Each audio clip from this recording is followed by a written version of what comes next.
Hello everyone, and thank you for stopping by and checking out this video. Because this is my Capricorn process video, I thought it would be interesting to talk about what they do best, and that is just putting in the work. Capricorns are super good at this. They're able to push past their comfort level to get where they want to be.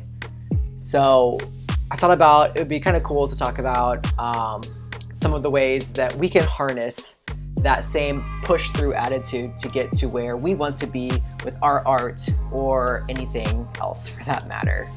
So before we begin, first and foremost, all the tips I give here, please take with a grain of salt. This is only to kind of make you think about the different ways of approaching goal setting and quote unquote working, and it is not the be all end all.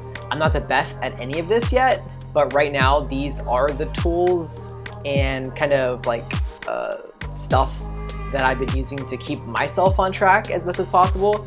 So please keep researching other ways to find out what works best for you.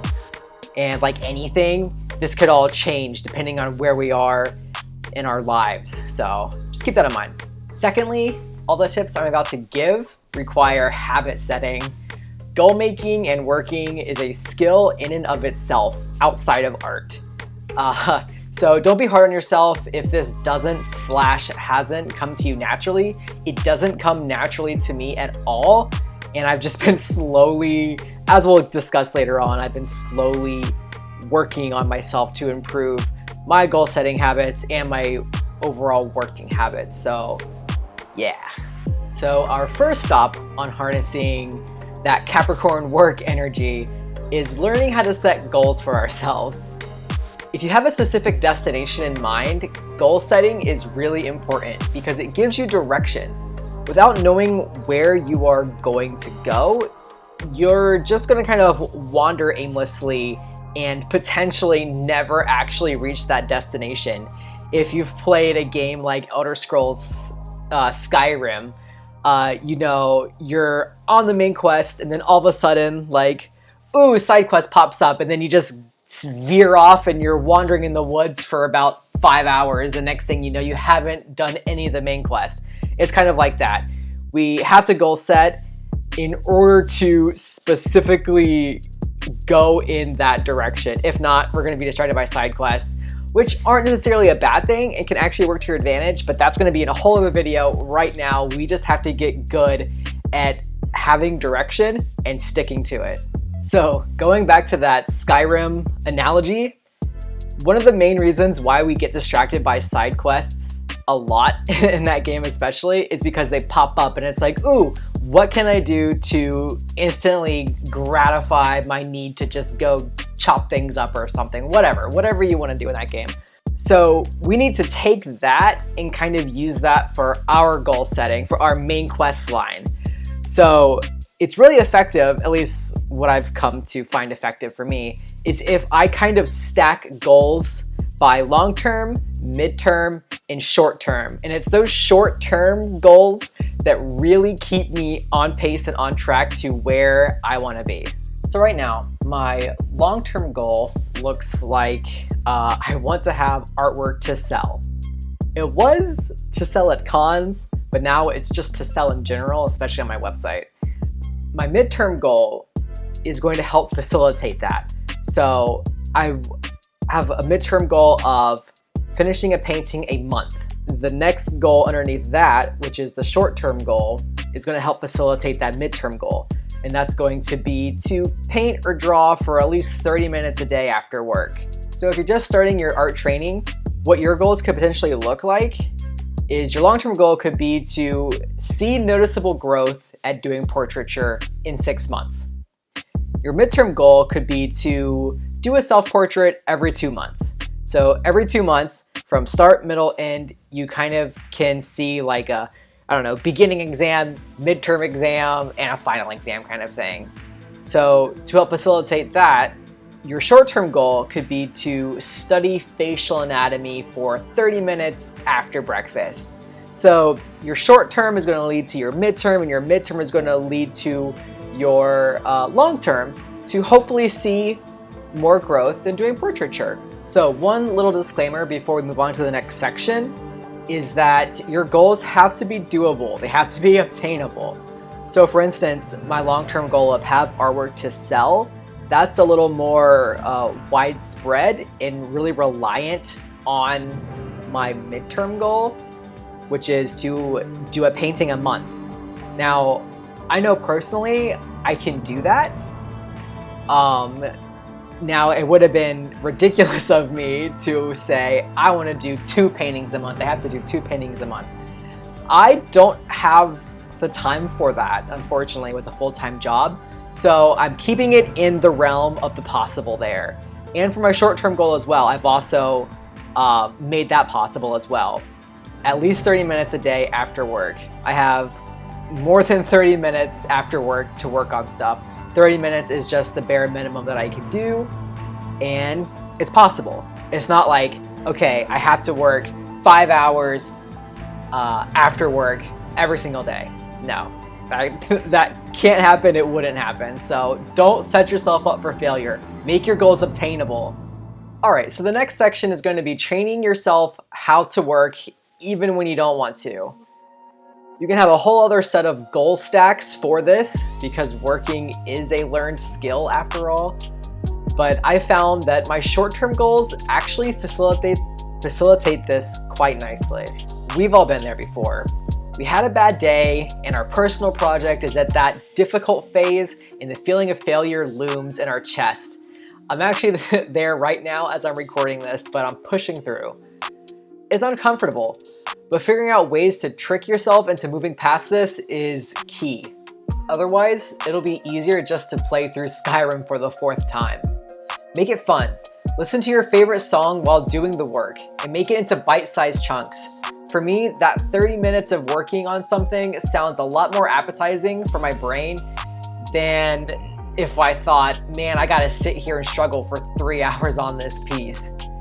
Before you know it, 30 minutes ends up turning into 3 hours. But don't get me wrong, some days those 30 minutes sound super daunting to me and I really don't want to do it.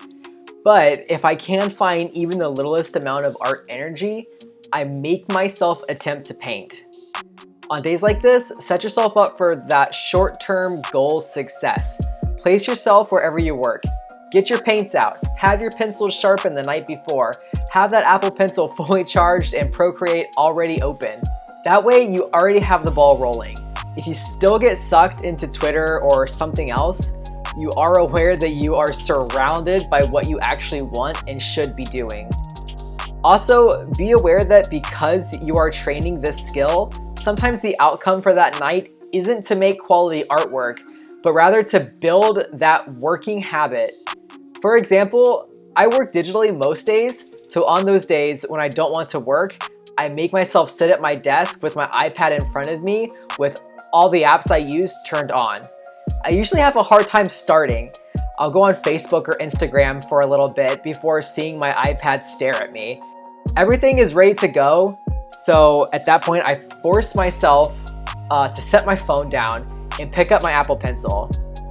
In the app, I put that day's work on a new layer just in case my art isn't great that day because I forced it. I can always delete it when I come back to it the next day. The goal at that point wasn't necessarily to make good art, but to train myself to just do it. I wasn't going to make art that day anyways, so instead I reinforced that habit of working. I hope that makes sense. Yeah, I found that by doing this, I have more often than not have had good days and end up painting for longer than I expected.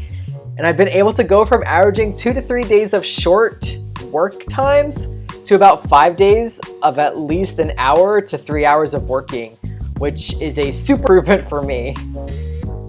So because over time I've learned how to get my work time up, I've been able to facilitate that midterm goal of getting a painting done a month, which then in turn gives me more artwork to sell, put up on my website, and yeah, try and make some money from it. So by using that short-term goal to not only kind of force myself into learning how to work and to just build that working habit, it affects my other goals that I have. So it's freaking awesome and it's incredible, and everyone should utilize short-term goals to facilitate longer-term goals. Gone are the days of like the freaking, in a year I want to be better at art. Like, that's not going to lead you anywhere. Alright, so this is a huge topic and I could keep going, but I think I'm going to end it with this last section here, and that is to allow yourself to rest. You can be the best worker in the world, but burnout is a real thing, and it can mess you up more than just letting yourself rest for a day or two. It can make art less fun and force you to stop making art for longer than it would have taken if you would have just took a break. Like, you can see this with like people in like regular jobs too. Like, you have to take a vacation at some point, or else you're just going to be a ball of stress and anxiety and dread until you can just take a vacation and release it so that you can go back and actually be a more efficient worker again. It's the same thing with art. If you just try and pound away artwork night by night by night, day by day by day, nonstop, working, 7 days a week, you're gonna end up burning out, and you're just gonna be harming yourself worse than if you would have just taken a day's rest, a day or two. So make sure you find that balance. Don't be too hard on yourself, but also don't let yourself get away with things either. So yeah, take breaks, they're super duper necessary, but let's say you're on your third day of taking a break, and you're not on like an extended vacation or anything like that. Maybe then say, all right, I'm going to try and put in these 30 minutes into this day kind of thing. So allow yourself to have rest, but also check yourself. You got to find that balance. Everything is about balance. So thank you so much for listening to this. I hope it was helpful a little bit, maybe, hopefully. If you liked it, please like, maybe subscribe if you want more content like this. Leave a comment if you have any tips for other people and maybe for myself, because I'm always interested in learning new and better ways of goal setting and stuff like that. So yeah, hope you have a wonderful rest of your day. Bye.